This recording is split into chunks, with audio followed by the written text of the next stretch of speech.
Welcome back to Harbor. With 2 weeks to go before the presidential election, Bill Maher is front and center talking politics, religion, and everything else having to do with Decision 2008. You can catch him live every Friday night at 11 p.m. Eastern on HBO's Real Time with Bill Maher and in theaters in his new movie, Religulous. Hard to pronounce that, Bill. How do you pronounce that? Welcome back to Harbor. How do you pronounce the name of your movie? It's Religulous. It's like you're saying religion and then you go to ridiculous. For obvious reasons. Well, speaking of which, let's take a look at a little favorite of ours now from last Friday. This is Minnesota Congresswoman Michelle Bachmann and what she had to say about her colleagues on Capitol Hill. So this is a character issue. You believe that Barack Obama you're suspicious because of this relationship, may have anti-American views. Otherwise, it's probably irrelevant to this discussion. So absolutely. You believe so you believe that Barack Obama may have anti-American views? Yeah, absolutely. I'm very concerned that he may have anti-American views. That's what the American people are concerned about. That's why they want to know what his answers are. That's why Joe the plumber has figured so highly in the last few days. Okay. Because Joe the plumber, what I would say is that the news media should do a penetrating expose and take a look. I wish they would. I wish the American media would take a great look at the views of the people in Congress and find out, are they pro-America or anti-America? I think people would love to see an expose like that. Hey, Bill, are you willing to take up your burden on that and conduct a penetrating investigation of the anti-American views on the other side of the aisle? Chris, I love it when you give dumb people just enough rope to hang themselves. And I must say, I had not heard of this congressperson before this, but I did see your show. I saw her do this, and I thought, oh, that's going to be an issue. But what I've heard about her is... Can I cue you up another one? Here's something fresh from today, fresh from the world of 2008 politics. This is the vice presidential nominee of the Republican Party talking about her notion of what the vice presidency holds for her. A vice president has a really great job because not only are they there to support the president's agenda, they're like the team member, the teammate to that president, but also they're in charge of the United States Senate. So if they want to, they can really get in there with the senators and make a lot of good policy changes that will make life better. Wow. I heard this begin during the debate when her notion of the vice presidency is she's going to run the U.S. Senate. I thought it was a formality to just break ties and sit up there. She says she's going to basically be in charge of the Senate. She's going to get through good policy. She's going to get in there and work.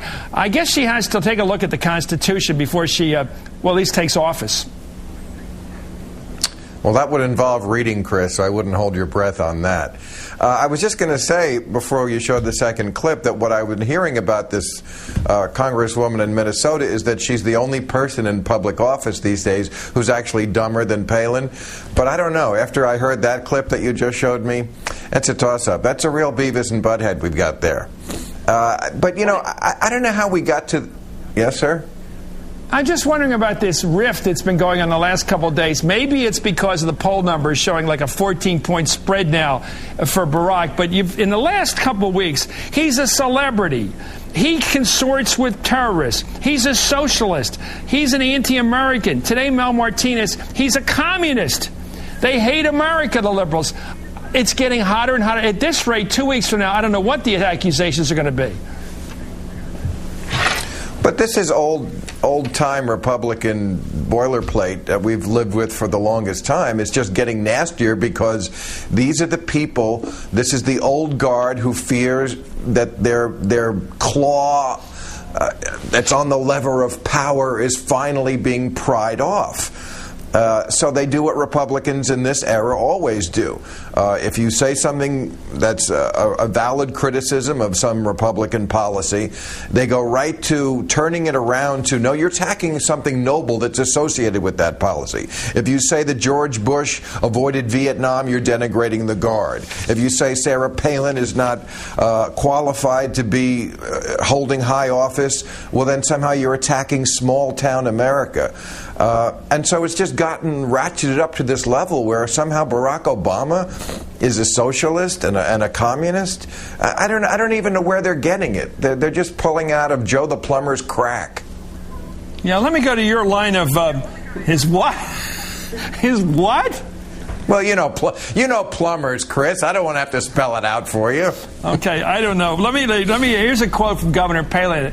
More food for thought. Quote: "Faith and God in general has been mocked through this campaign, and that breaks my heart." You know, except for that comment made up there on Russian Hill or Nob Hill, wherever it was, back several months ago when Barack Obama was trying to explain to the rich people why some middle-class people wouldn't vote for him besides race. I haven't heard a lot of reference derogatory of religion at all in this campaign. I don't know what she's talking about. I think she's talking about me, Chris. I'm the only one who does it. So, I'm flattered. Thank you for listening, Governor. But yeah, I don't understand that. And this is not the first time we've heard this line of reasoning, if you will. The Christians who are 80% of this country, at least, who control everything, they have this persecution complex. I don't know where they got that from. But it's ridiculous in 21st century America to have a persecution complex when you're all powerful.